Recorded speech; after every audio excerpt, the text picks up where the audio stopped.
had this file, and this file explained everything. This is like your ID, but a detailed ID. She looked at me and she said, listen, my child, I know you've been through a lot, but you might be going through a lot more.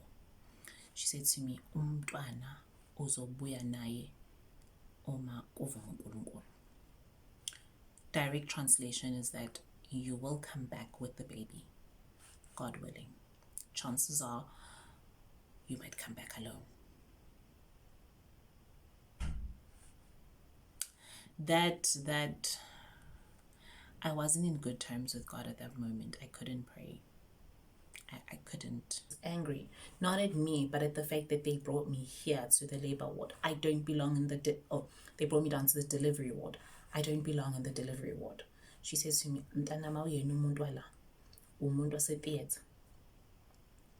a part of me was like,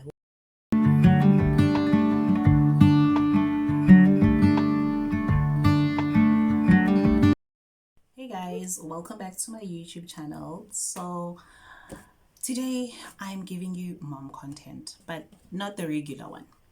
Today I'm going to be telling you my experience of giving birth in a South African government hospital, so a public hospital, as opposed to a private hospital. One of the things that prompted me to make this video, I watched a video about this lady on TikTok, and she was looking at this big sheet of paper, and she was talking about how much she paid to give birth to her child.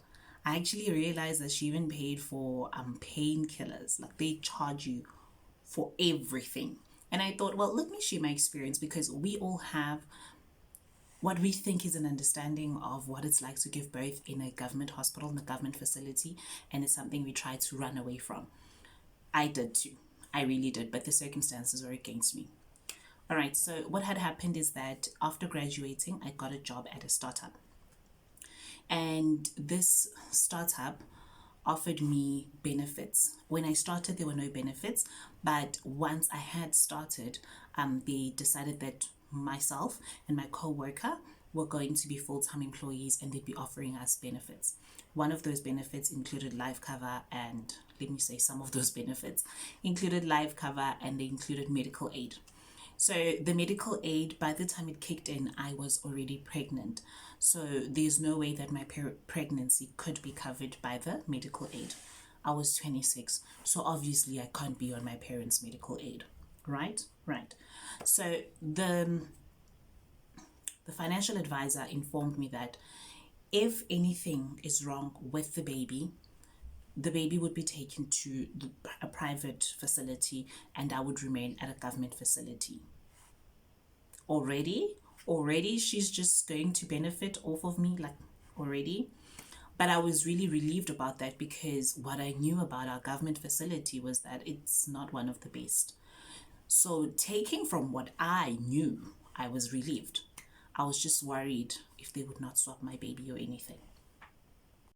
So after doing the pregnancy test at home, and then going to the doctor, and the doctor confirming that I'm pregnant, my doctor advised me that because my pregnancy was not covered by my medical aid, all I could do is come for like medical checkups. I should join the community clinic. I really felt like crying. I wanted to cry, guys. Ngangifuna ukhala because there are long queues in the government clinic. But you have to do what you have to do. As a mom, I went to the clinic, and my first experience there was obviously what I knew. I knew what I was going to find a long line, and I did. There was a long line, and I'm not a patient person, which is why I avoid being a patient most of the time, because I'm not patient, right? So I joined the queue. You join 2 queues in the clinic that I went to. So they go and check your blood pressure, umchamo, and everything, and then they give you this big card. And then you go into the nurse who's actually going to be going through your pregnancy with you. Got to that nurse, and she filled in my paperwork. That particular day, the first time I went to the clinic, was not the best day for me. and probably in a separate video I'll explain why. But it was a horrific day for me. So upon explaining my situation to the nurse, she just did what she needed to do. They ask you a set of questions. So this is where the experience starts. They will ask you a set of questions ranging from your health all the way to your mental health and your family's mental health. And then they run countless tests. They're doing their best to fill in this booklet that they give you, because this booklet is basically going to be like your ID. Going forward, you're going to be carrying it wherever you go. It's very informative, it's very detailed, so it helps whoever you come into contact with for medical reasons understand your medical history. Right, so they gave me that booklet and I left. I was given a return date, of which on that return date I did come back. I really did. Did I want to come back? No. Did I have to come back? Yes. All right, so over the course of the whole period, we'd be going through a prenatal checkups. So for 8 months, I'd be going to the clinic for, it's very hot, I'm sorry, Gashisa. We'd be going for a prenatal checkup with this one nurse. So the nurse who did my file was, they moved around, and then I got a new nurse, and I was really grateful. Not because the previous nurse was a problem, sorry, but because this nurse was tailor-made for me. Like, dare I say, she was tailor-made for me. Okay, so what happened is, my experience with this particular nurse. Listen, this woman takes her time. She is thorough in her job. So you're waiting outside, one lady goes in, and that lady goes in for an extended period of time. It's not very long, but because you are waiting, it feels like it's very long. But with limited resources, from what I saw, I observed that they had limited resources. She does a thorough checkup. She asks you questions. She does run any tests. Like, she will check if you have any infections, anything that could harm the baby. She'll do a thorough checkup. So she takes her time, and it's very challenging.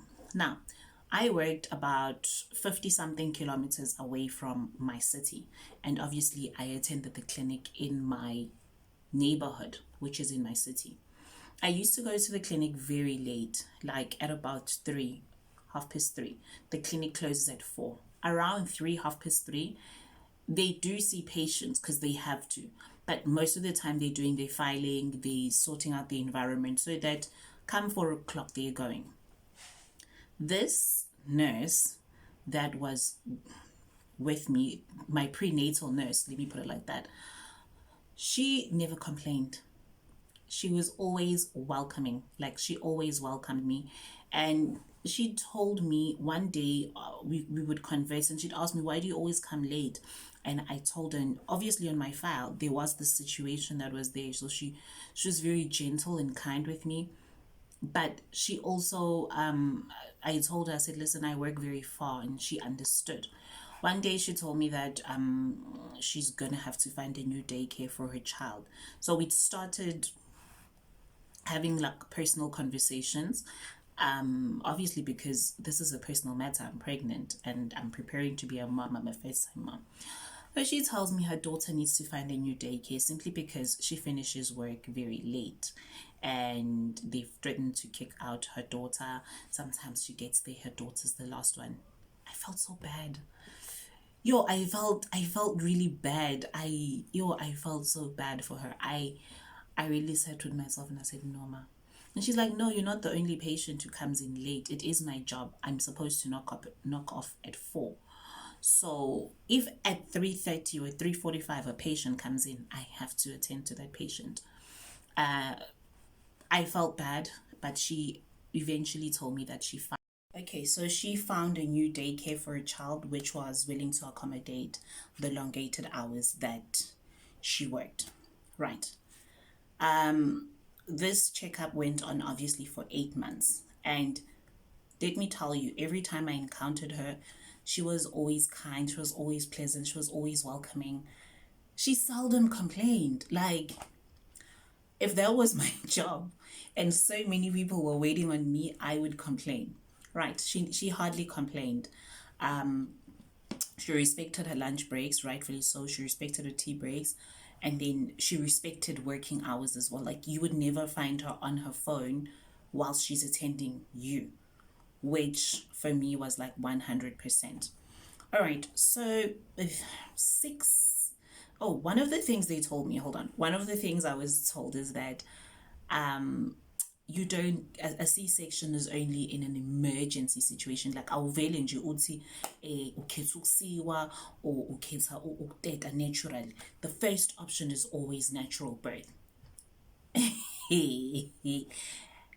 I was just like, do you know how scared I am? Like, do you know how much I fear physical pain?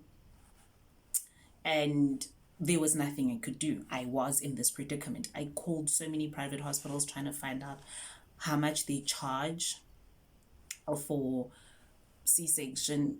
Lalela. That was a lot, and there was no way. I just graduated. I didn't have that kind of money. Okay. The situation, what happened was at 6 months, I thought I had contractions. I think it was 7 months. Yeah, it was 7 months. I thought I had contractions, and I went to the clinic I went to the hospital, to the labor ward at the hospital that I was due to give birth in. So into eyenzakalayo ukuthi clinic oyihambayo inesibhedlela sayo la uzoteta khona. So whatever clinic you're going to, they're going to tell you which hospital you'll give birth in. So I went to that hospital, and on the way there I was just like and my little sister, like, she's 10 years younger than me, she's just like, breathe. She's 16 and she's telling me, breathe. She's the one breathing. I'm the one that's just struggling to breathe. And my mom drove like a hero. She literally drove like a hero. We got there. They wanted this initial booklet that I got, and I gave it to them. The booklet, I gave it to them, and they did the checkups, and they were like, no, you're not due yet. It was probably like, false alert. Okay. They calmed me down. They did I think it's a CTG. I'm not sure whether it's CTG or ECG, but these belts that they put around you to monitor the rhythm of the heartbeat of the baby. That one. They did that. They were like, no, you're not in labor yet. Okay. I went back home. I came back, I think, at 7 months. We were back. Let's go grab a glass of. When we came back, this time they really, really thought I was in labor.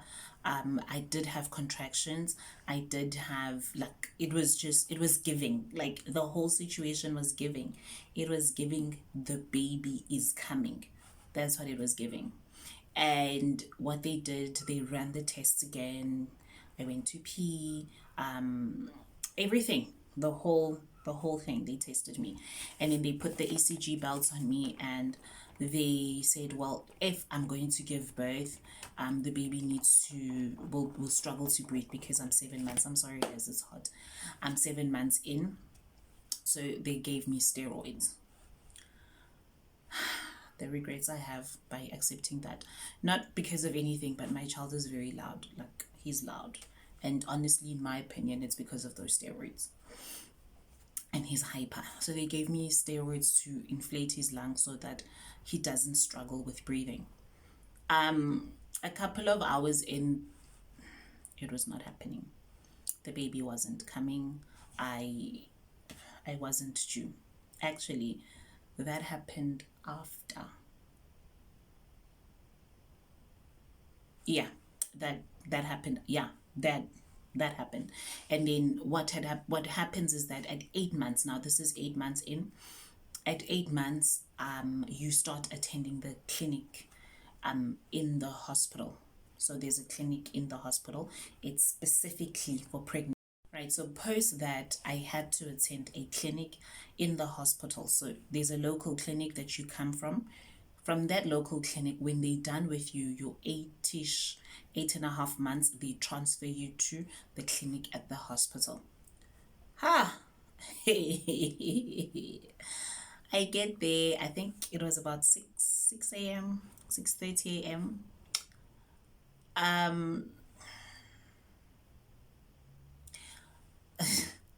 I was like not number. I was in the top 20 of the people that were there first. It's 6 a.m. The clinic opens at 7:30 for 8. I think it's between 7:30 and 8. I can't really recall. This was in 2017. Where did you all come from? So I asked this lady, where do you come from? And she says, Imlazi. And Imlazi is further than where I'm coming from. She's like, yeah, I took the bus. I'm like, I was driven here. What's wrong with me? You know? But I mean, top 20 in a government facility, whether it's home affairs or the clinics, really, you have made it. Like, you have made it. Okay, we stood in line, and one of the things they also, I think what we fail to understand with government employees is that their facilities, by the time they get into work, it's full. You're looking at plus minus 100 people. You haven't even had your morning tea or coffee. And sometimes we look at it from the perspective that these people are lazy. So what they did for me, or what they did to all the ladies there, is like amazing. They do a thorough test, like a whole entire test altogether, to check everything. I think it's a weekly, you go there weekly. And it depends ngenkinga yakho. So uma umuntu wesifazane unenkinga out of the ordinary yokugula yokuthi ukhulelwe, kufanele ba-attende leyo nto leyo. It can't be that they're going to just attend you like any other patient. So sometimes we look at it from the perspective of these people are lazy. One, from my observation, places are under-resourced. The government hospital was more resourced than the municipal clinic that I attended. This was my observation. Maybe that's what they need to have.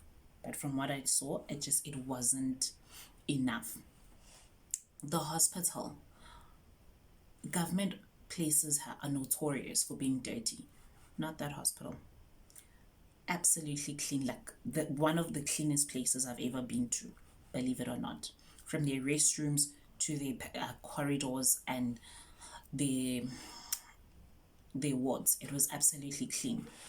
And the nurses were so patient. I felt like they were being patient because, you know, when you go into your office and you open your email and already you've got 35 emails. So when they come in and they've got 100 and something or 200 patients waiting for them, and they still tend to you like you're human, shame. I have to give it to them. And also, I think when we get there, when we finally get the medical attention or get to sit in front of someone, we're just like, yo, God, umuntu alindile. I wasn't just vibing here. I was working. They were not on their phones. They were just patient after patient. I then had to do a scan to check the baby. And after the scan, I took those results back to the nurses. And what they found was that my sugar levels were so low. They told me, sweetie, your sugar is very low. So we're gonna have to give you this glucose thing. And they gave me that glucose thing to consume. And after about 45 minutes, I had to come back to them to check my sugar. And they were like, it's still low.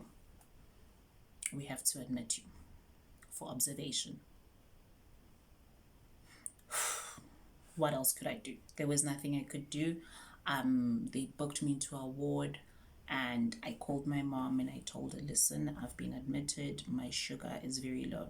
Funny thing is, every time I would eat chocolate, my sugar would go down and I'd get this intense headache, which was very confusing because chocolate is sugar, you know.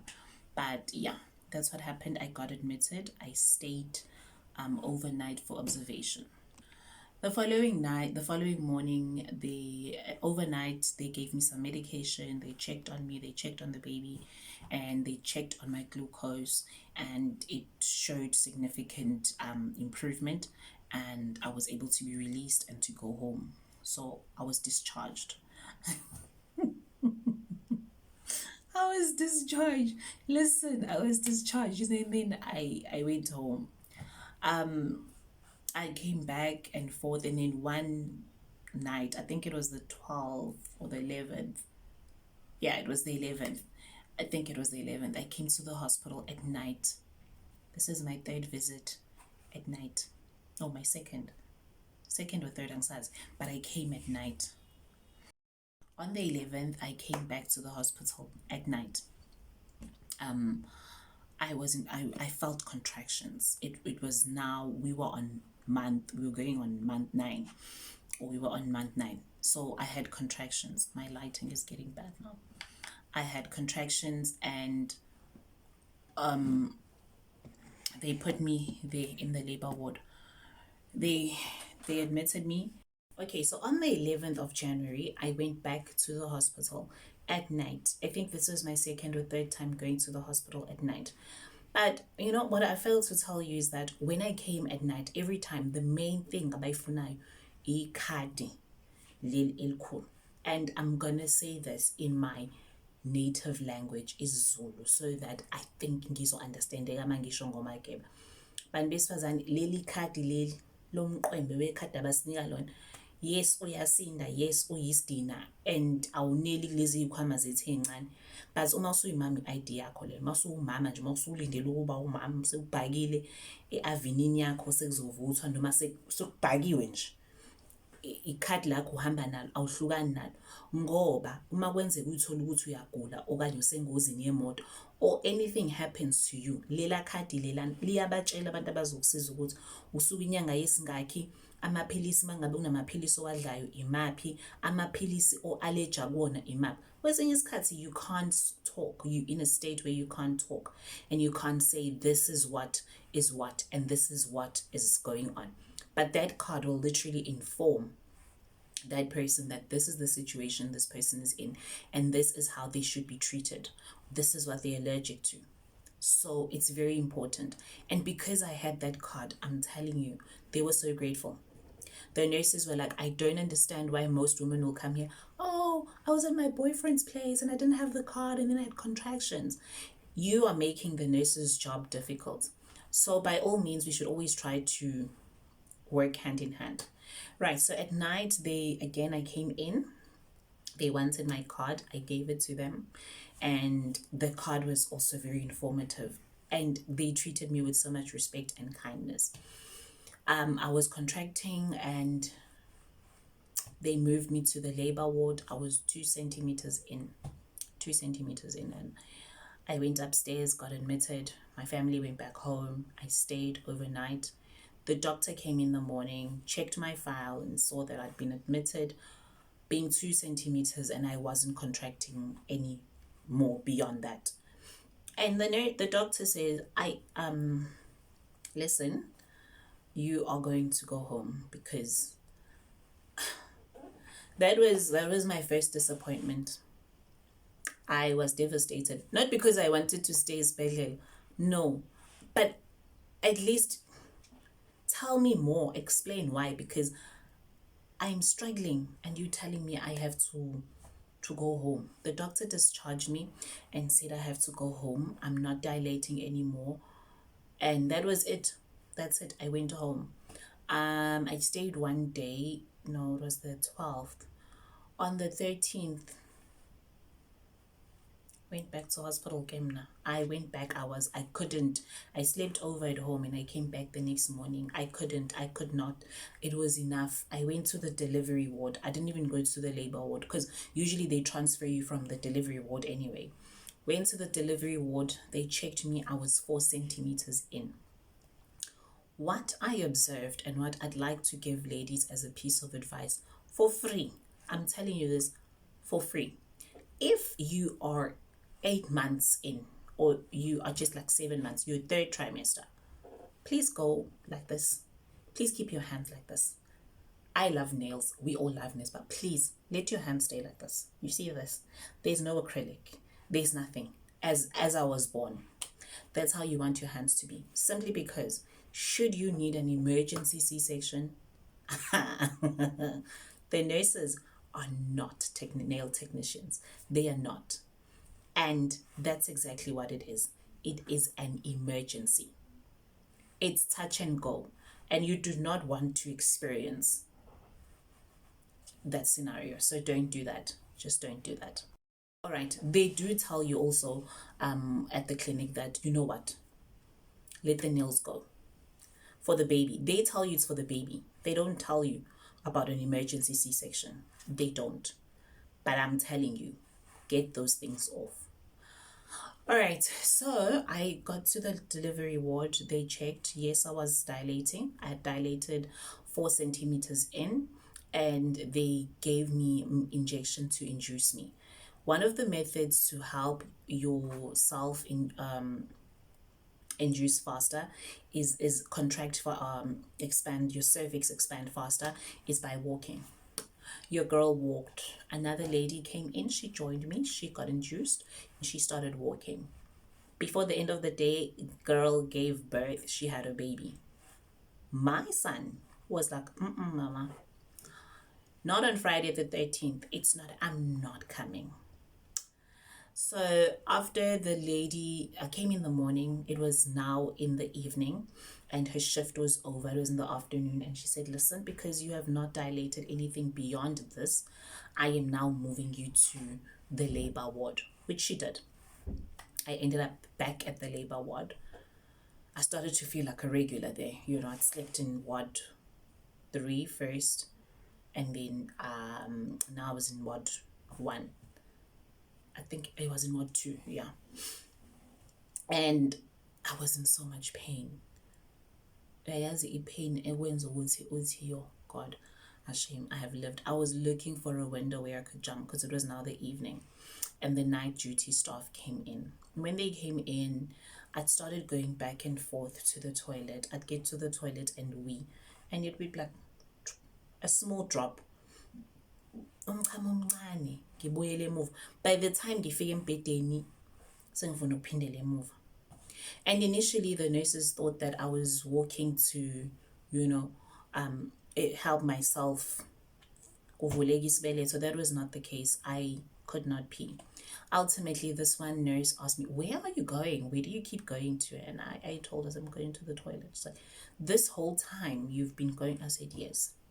So I was exhausted and I couldn't sleep. I was in so much pain I couldn't sleep. The nurse realized that I was exhausted and she was worried about the fetus. She gave me this injection. I don't know what the injection was for. She put it in the drip. I was now on a drip. The nurse came with injections with the drip and with oxygen. She put oxygen. She first did the belts thing, and then once she did the belts thing, she dashed very quickly to wherever they stock their stuff. She came back, put up the gas and put up the oxygen. I thought, this is serious. And then she pulled out umjovo. She put a drip on me and she told me I can't eat. Going forward, there's no eating for me. I didn't have the appetite, sweetie. You don't have to tell me I can't eat. Okay, and then she pulled out the drip, put a drip on me, and then she injected me with some injection. And I felt dizzy, and I was so grateful. I was so grateful for that injection because I slept. I slept like a baby. And she put a catheter on. She told me, she specifically told me that she's putting a catheter on me. And I slept. I think I got about 2 or 3 hours of sleep in, and I was up. I took out the oxygen mask. I started walking with this, that thing, that stand, so the stand on one side had the catheter thingy, and on the one side it had the drip. I'm walking to the restroom and she looks at me. She says, where are you going? Because I went past the station. She says, where are you? She was colored, so she said, where are you going? And I said, I'm going to the restroom. So what are you going to do? She thought I was going to give birth, because usually when you're ready to give birth, you actually feel like doing number 2. So I'm going to wee. And she looked at me like I was crazy. And she said, you've got a catheter on. I don't know what that is. I had my only experience with the hospital, which I'm really grateful for, is giving birth. Except for the time I was born. Two stays at the hospital. I don't even know what a catheter is. This is my first rodeo. But then she told me this is to help you pee. You can't pee in the toilet anymore. Okay, I slept again. A doctor came in, a doctor whose last name I was not very happy with. He didn't do anything, it's just his last name. Please, I was pregnant and I was emotional. I had every reason to be. And they told me that they asked that the doctor checked this thing that comes out from the CTG or the ECG. Angas, I'm no nurse. But then the doctor checked that thing and was like, yo, the baby is tired. Like, the baby is really tired. And the nurse was like, this is why I called you, because when she checked my thingy, the sheet, she went immediately to call the doctor. The doctor was like, there's nothing I can do. Have you ever been happy about somebody saying there's nothing they could do? Simply because of his last name.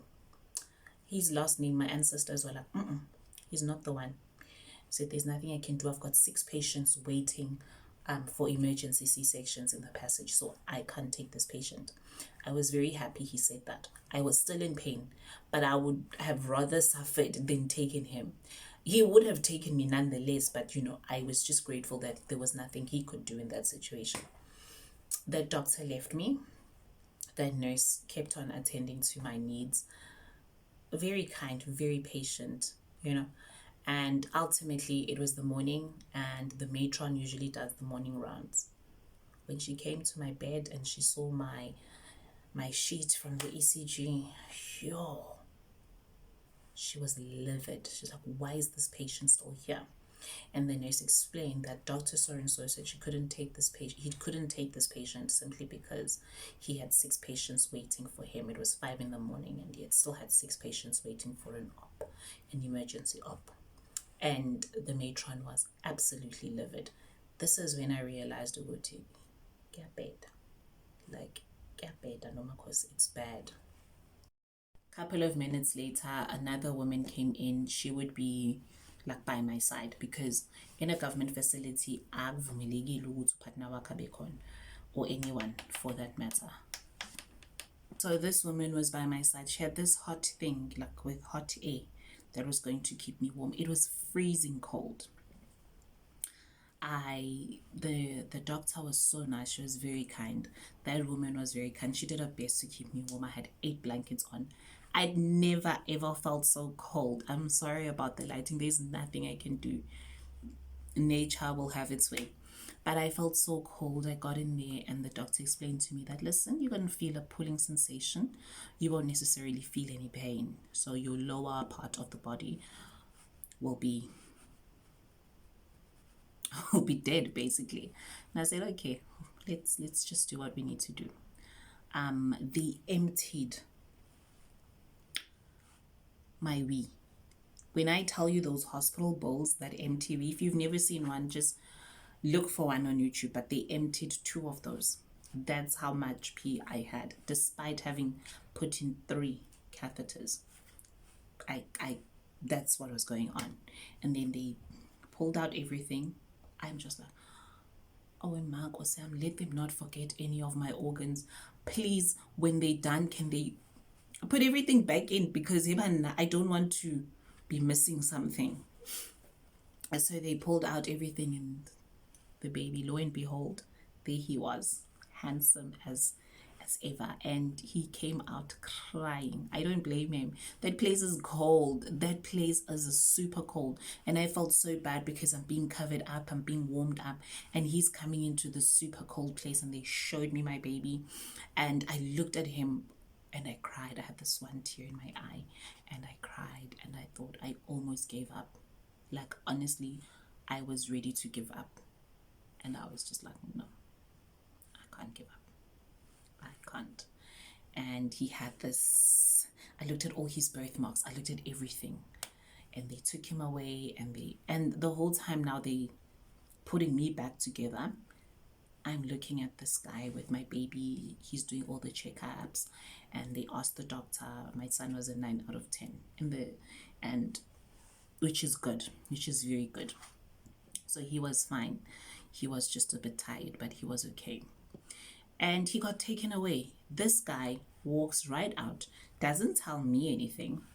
Wahamba nomntanam, and my eyes are fixed on that side. I'm like, this man better be coming back.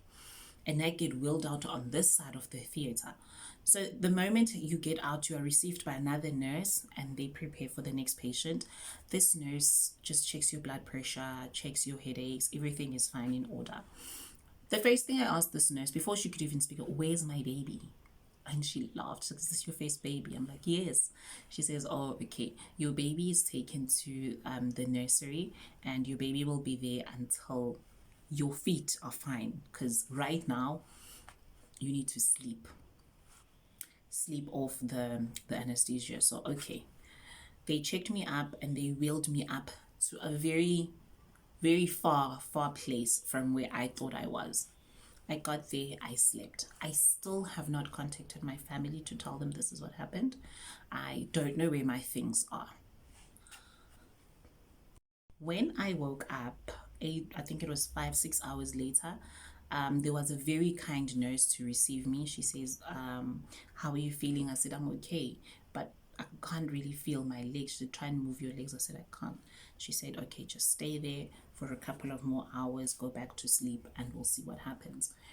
And I went back to sleep, and I woke up a little bit later on, I think about 30 to 40 minutes later. I could feel the sensation on my legs. I could feel my legs. I could move my toes. It was a scary feeling to not be able to move my body, like that lower part of my body. But I was able to. And then she brought the baby. One thing about government hospitals is that they will not take care of your baby for you. I understand, because there's so many people, which baby are they going to tend to and which one are they not?